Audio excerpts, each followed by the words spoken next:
Salut les otaku, j'espère que vous allez bien, parce que fini de déconner maintenant. Dororo, c'est l'anime tip-top tendance du moment, adapté du manga du même nom créé par le grand Kami-sama des animus, j'ai nommé Osamu Tezuka. Bonjour, bienvenue pour ce nouvel ASMR, j'espère que vous allez bien. Ah, savez-vous à quel point c'est magnifique d'avoir un enfant? Je peux moi-même vous le dire car... Ah non, attendez, en fait j'en ai pas.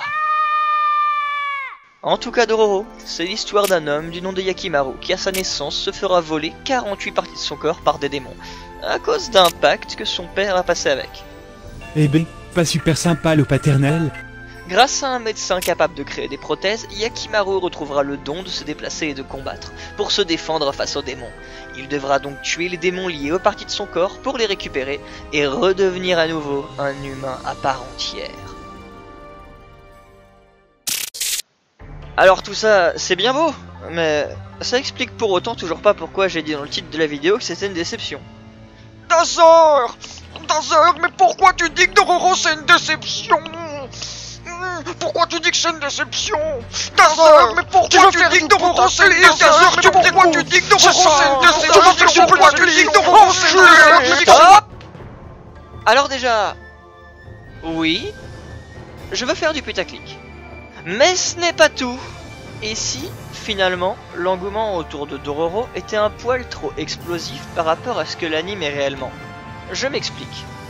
Or, les épisodes qui font avancer les grosses intrigues et le background des personnages, l'anime a comme construction d'épisodes une écriture très simple.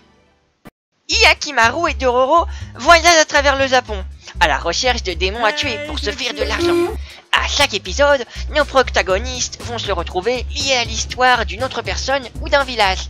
Et l'épisode va surtout se centrer sur l'histoire de cette ville ou de ce personnage secondaire, les héros ayant plus ou moins de contact avec, pour finalement, à un moment donné, faire une scène d'action plus ou moins bonne en fonction de l'épisode.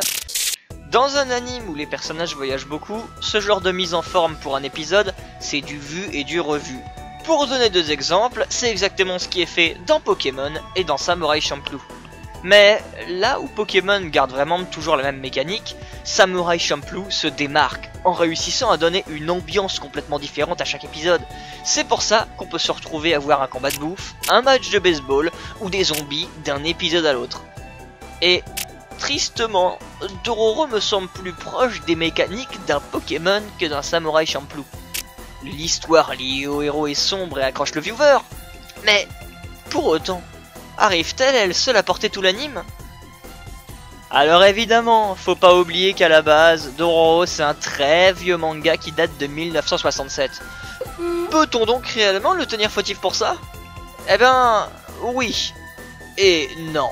Le manga est vieux, certes, mais c'est le genre de problème que l'adaptation aurait pu régler en essayant de rendre tout ça un peu moins répétitif entre chaque épisode. Et même avec une construction d'épisodes répétitive, ça n'aurait pas vraiment été un problème, si les personnages secondaires étaient attachants. Personnellement, je les trouve trop plats pour réellement pouvoir éprouver des sentiments à leur égard. Et d'ailleurs, tant qu'à parler de l'adaptation, faut savoir que le manga est très différent de cette version de l'anime. À l'origine, certes, Dororo est une œuvre qui arbore des sujets sombres, mais le manga n'essaye pas pour autant d'avoir une ambiance sombre.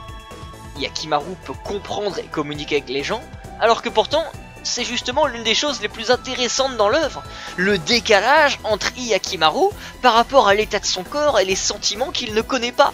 Et pourtant, cette problématique pour les héros n'était même pas présente dans l'œuvre d'origine. À ce niveau-là, on peut voir que l'adaptation a pris de très bonnes libertés. Personnellement, sans ça, pour moi l'œuvre perd beaucoup en intérêt.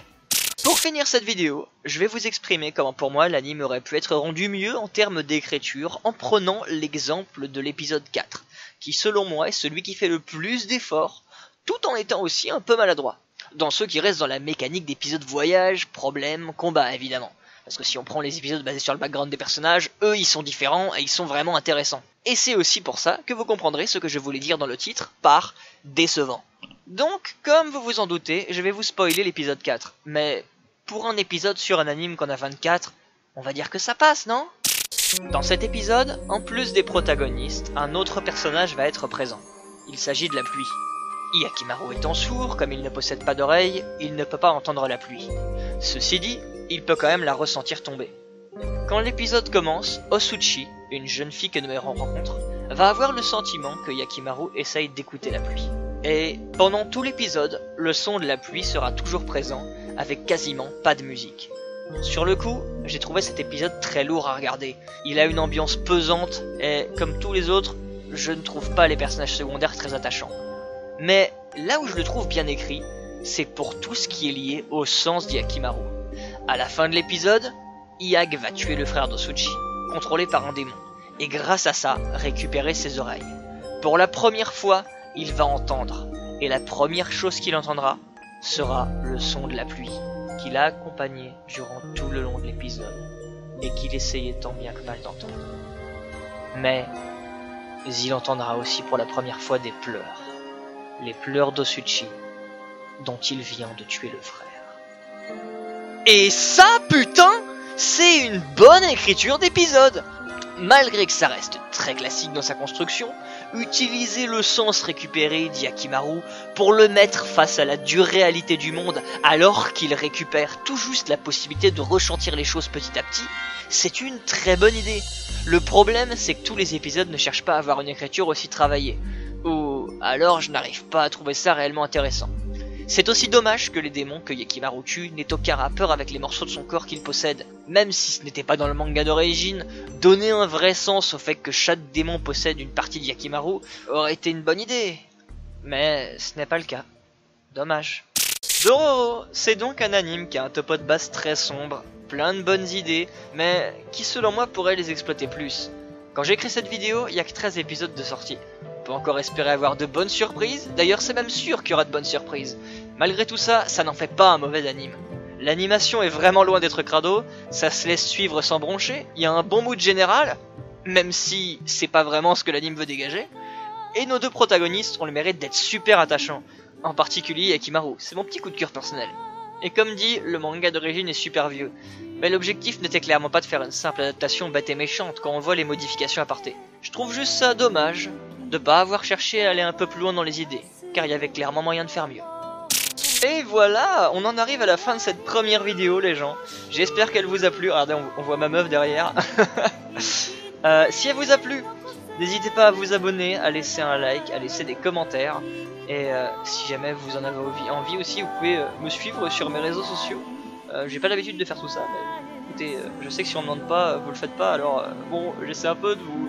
Voilà, je vous tire un peu le bras. Sur ce, je vous dis à la prochaine pour de prochaines vidéos. Portez-vous bien et ciao tout le monde.